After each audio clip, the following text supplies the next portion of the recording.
Lectura del libro del Eclesiástico.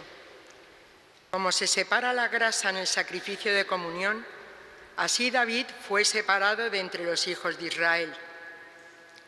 Jugó con los leones como si fueran cabritos y con los osos como si fueran corderos. ¿Acaso no mató de joven al gigante y quitó el oprobio del pueblo, lanzando la piedra con la honda y abatiendo la arrogancia de Goliat?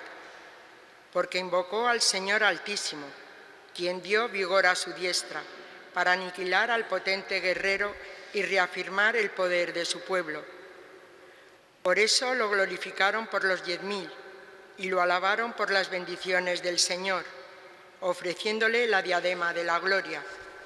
Pues él aplastó a los enemigos del contorno, aniquiló a los filisteos, sus adversarios, para siempre quebrantó su poder. Por todas sus acciones daba gracias al Altísimo, el Santo, proclamando su gloria. Con todo su corazón entonó himnos, demostrando el amor por su Creador. Organizó coros de salmista ante el altar y con sus voces armonizó los cantos, y cada día tocarán su música. Dio esplendor a las fiestas, embelleció las solemnidades a la perfección, haciendo que alabaran el santo nombre del Señor, llenando de cánticos el santuario desde la aurora. El Señor le perdonó sus pecados y exaltó su poder para siempre.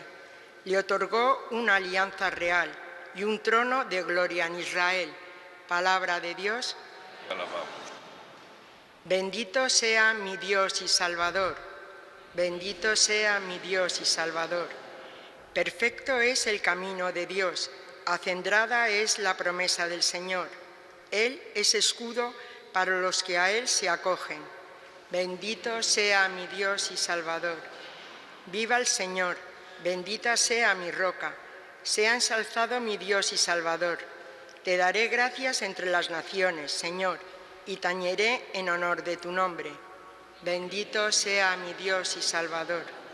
Tú diste gran victoria a tu Rey. Tuviste misericordia de tu ungido, de David, y su linaje por siempre. Bendito sea mi Dios y Salvador. Aleluya, aleluya, aleluya. Bienaventurados los que escuchan la palabra de Dios con un corazón noble y generoso, la guardan y dan fruto con perseverancia. Aleluya, aleluya, aleluya, aleluya. Aleluya.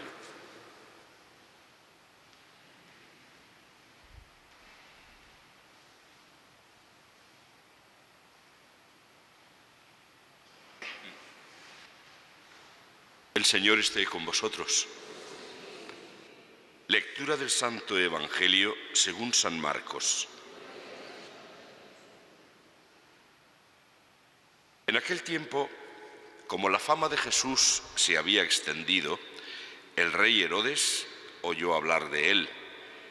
Unos decían: Juan el Bautista ha resucitado de entre los muertos y por eso las fuerzas milagrosas actúan en él. Otros decían: es Elías. Otros: es un profeta como los antiguos. Herodes al oírlo decía: es Juan, a quien yo decapité, que ha resucitado. Es que Herodes había mandado prender a Juan y lo había metido en la cárcel encadenado. El motivo era que Herodes se había casado con Herodías, mujer de su hermano Filipo, y Juan le decía que no le era lícito tener a la mujer de su hermano. Herodías aborrecía a Juan y quería matarlo, pero no podía porque Herodes respetaba a Juan, sabiendo que era un hombre justo y santo, y lo defendía. Al escucharlo quedaba muy perplejo, aunque lo oía con gusto. La ocasión llegó cuando Herodes, por su cumpleaños, dio un banquete a sus magnates, a sus oficiales y a la gente principal de Galilea. La hija de Herodías entró y danzó, gustando mucho a Herodes y a los convidados. El rey le dijo a la joven: pídeme lo que quieras, que te lo daré. Y le juró: te daré lo que me pidas, aunque sea la mitad de mi reino. Ella salió a preguntarle a su madre: ¿qué le pido? La madre le contestó: la cabeza de Juan el Bautista.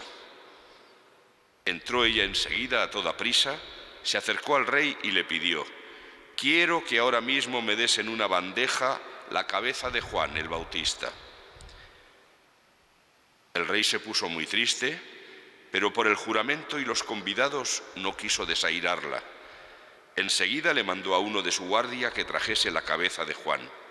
Fue, lo decapitó en la cárcel, trajo la cabeza en una bandeja y se la entregó a la joven. La joven se la entregó a su madre. Al enterarse sus discípulos, fueron a recoger el cadáver y lo pusieron en un sepulcro. Palabra del Señor.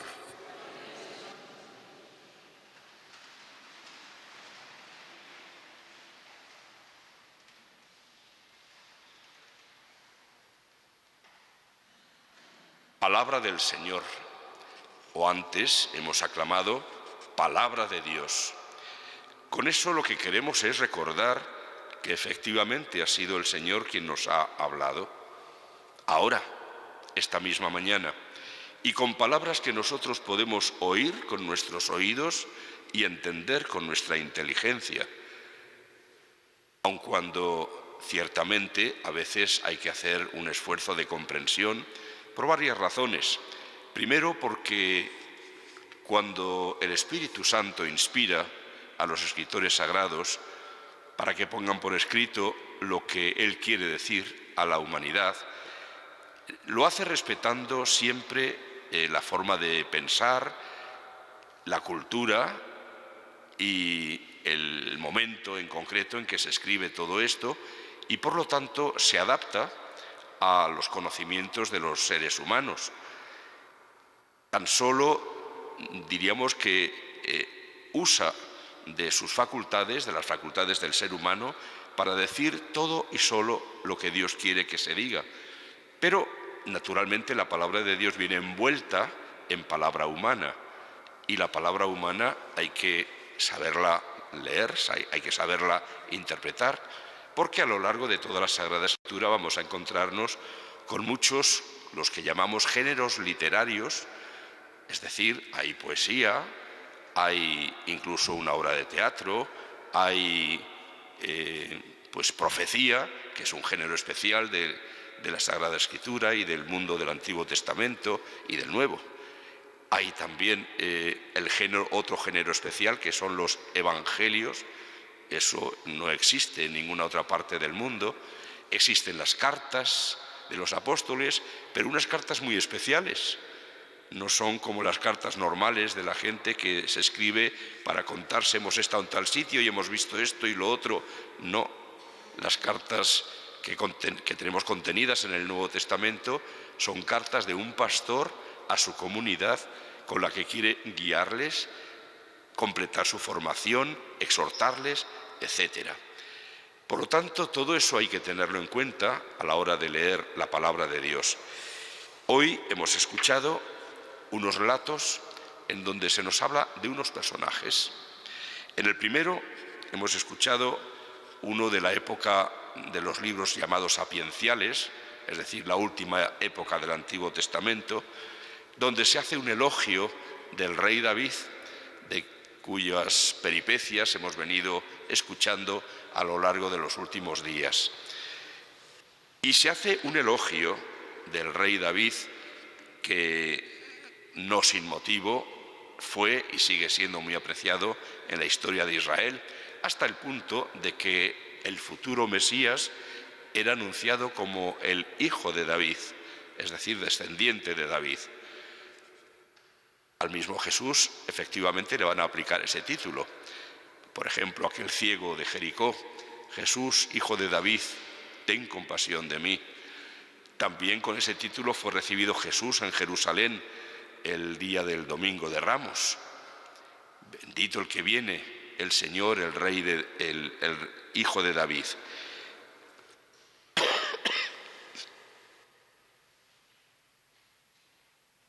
El rey David tuvo, como ser humano, sus momentos de profunda religiosidad, pero también tuvo sus fallos. De hecho, también los hemos escuchado relatar en los días anteriores sus dos gravísimos pecados, el del adulterio y el posterior asesinato del marido de la mujer a quien él había forzado, pues no es ciertamente algo ejemplar. Y de hecho, hasta que no llegó el profeta Natán y le ayudó a descubrir el pecado que había cometido, él ni siquiera se había dado cuenta. Se había acostumbrado a cumplir su voluntad como rey y ya no veía que no podía hacer todo lo que él quisiera. El profeta le ayuda y él se arrepiente. Y fue un arrepentimiento ejemplar. Y por esa razón él sigue siendo modélico en ese sentido, modelo de arrepentimiento. Lo es para nosotros también hoy, que tantas veces pues no nos damos cuenta quizá de lo que hacemos y de su gravedad, pero siempre podemos, con la ayuda de la palabra de Dios, caer en la cuenta de lo que hacemos mal y arrepentirnos. En el relato del Evangelio, donde cambiamos la aclamación y decimos palabra del Señor, y es que, lógicamente, dentro de la palabra de Dios hay distintos grados de importancia. La palabra de Jesús, que es Dios mismo hecho hombre, ciertamente es la palabra definitiva. Así como las palabras del Antiguo Testamento, siendo palabras de Dios, pero poco a poco van haciéndose cada vez más claras, más exigentes, hasta que llega Jesús, que tiene la última palabra. Por eso Jesús en ocasiones corregirá, en el sentido de elevar todavía más el listón, algunas palabras del Antiguo Testamento. Recordemos ese relato del Sermón del Monte de San Mateo, donde Jesús va diciendo: habéis oído que se dijo a los antiguos, no matarás, etc. Pues yo os digo, con la autoridad de quien Él es, corrige lo que le fue revelado a Moisés en el Sinaí. Corrige no porque aquello estuviera mal, sino porque aquello era poco. Evidentemente, para cumplir el mandamiento del amor mutuo, no basta con no matar, ni con no robar, no basta. Por eso hay que caer en la cuenta, incluso cuando nosotros hacemos nuestro examen de conciencia, que si lo hacemos por los 10 mandamientos del Antiguo Testamento, tenemos que completarlos con lo que ha dicho Jesús. No se puede decir, como algunos dicen, no, mire usted, yo no robo ni mato, por lo tanto, estupendo, no tengo pecados. Caramba, y todas esas críticas que vierte usted contra sus compañeros de trabajo y esos malos tratos a su mujer o a sus hijos, eso no cuenta, y las mentiras que cuenta continuamente, y así sucesivamente. No basta con no robar y no matar. Cristo ha elevado el listón hasta el punto de decirnos que es necesario amar incluso a los que nos hacen daño, a nuestros enemigos. Y por eso nuestro examen de conciencia tenemos que completarlo con las palabras de Jesús, del Señor, que es Dios mismo, y con Él se completa el círculo de la revelación. Ya no hay más palabras de Dios.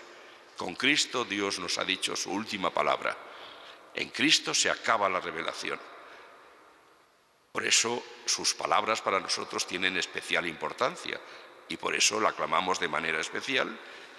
Besa el sacerdote o el diácono la página del Evangelio que se acaba de leer, incluso cuando es misa solemne, se inciensa el relato del Evangelio, el evangeliario, para darnos a todos noción de lo más importante que es la palabra de Jesús. Pues en este relato del Evangelio también han aparecido varios personajes. Uno, por supuesto, Jesús. Pero Jesús aparece como en segundo plano, porque enseguida el protagonismo lo va a tomar Herodes.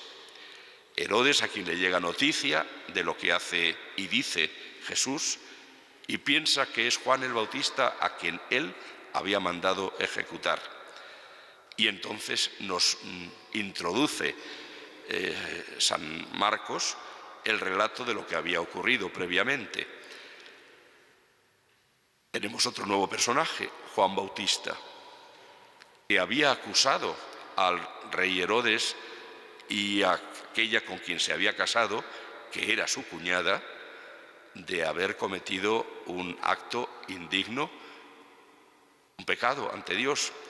De nuevo estamos con la situación en la que es necesario alguien que haga caer en la cuenta del pecado que se ha cometido. Pero aquí no ocurre como en el caso de David, que se dio cuenta, se arrepintió y pidió perdón. Aquí no hay ni arrepentimiento ni petición de perdón. Herodías prosigue y lo único que hace es incentivar su odio hacia el que la está acusando de su pecado. Herodes vemos que es un personaje débil, que le gustaba escuchar a Juan, pero por otro lado no se dejaba llevar al arrepentimiento ante lo que le decía, y se deja llevar por lo que dice la otra. Y la otra termina haciendo lo que en su día hizo David, pero de nuevo sin arrepentirse: el asesinato, para callar la voz que la acusaba. Todos estos personajes nos están interpelando a nosotros, siempre nos están queriendo decir: ¿qué hago yo? ¿Me parezco en algo a ellos? Hay cosas que hay que repudiar, hay otros casos en los que tenemos que aprender e imitar lo que hacen. Y esto es en lo que nos va orientando la palabra de Dios. Aquí pone de manifiesto la crueldad de aquella mujer, de la debilidad de Herodes, que terminan con la muerte de un gran profeta, de Juan el Bautista, y de esta manera hacen desaparecer la voz que había sido enviado en el desierto a proclamar la llegada del Mesías. ¿Y nosotros qué hacemos? ¿Dónde está nuestra valentía a la hora de proclamar la verdad? Estamos viendo hoy cómo se pisotea la palabra de Dios, los auténticos valores que el Señor nos ha enseñado y que habían llegado a ser patrimonio no solamente de nuestro país, sino de tantos otros países de Europa y del mundo. Estamos viendo cómo todo eso se echa a perder, cómo se sustituyen los auténticos valores por criterios hedonistas, por criterios egoístas, y estamos tan calladitos, tragándonos todo.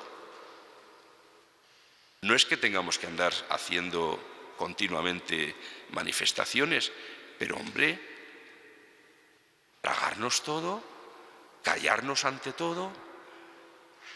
Nos falta el valor de Juan Bautista para aprender a decir: eso está mal, eso no es el bien. Y eso no con nuestra autoridad, no somos nadie, con la autoridad de Dios. Y esa palabra de Dios y esa verdad de Dios tenemos que hacerla presente en medio de nuestro mundo. Pero no dejemos esa tarea solo a los dirigentes de la Iglesia, a los obispos, que muchas veces les dejamos solos, les exigimos que hablen, pero luego les dejamos solos. ¡Hala, que os llevéis todas las tortas! No, el pueblo entero, el pueblo de Dios, que conoce, escucha la palabra de Dios, tiene que ser el que diga con toda mansedumbre, pero con toda valentía también: eso no es el bien, eso está mal, eso hace daño.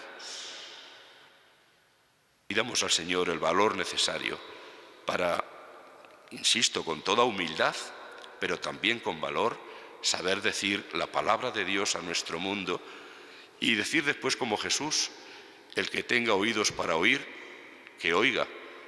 No podemos ni queremos imponer los criterios o la moral cristiana a todo el mundo, no, pero sí presentarla, y presentarla como lo que es la verdad, y luego el que tenga oídos para oír, que oiga, como decía Jesús. El Señor nos ayude a poner nuestro granito de arena a la situación de nuestro mundo hoy.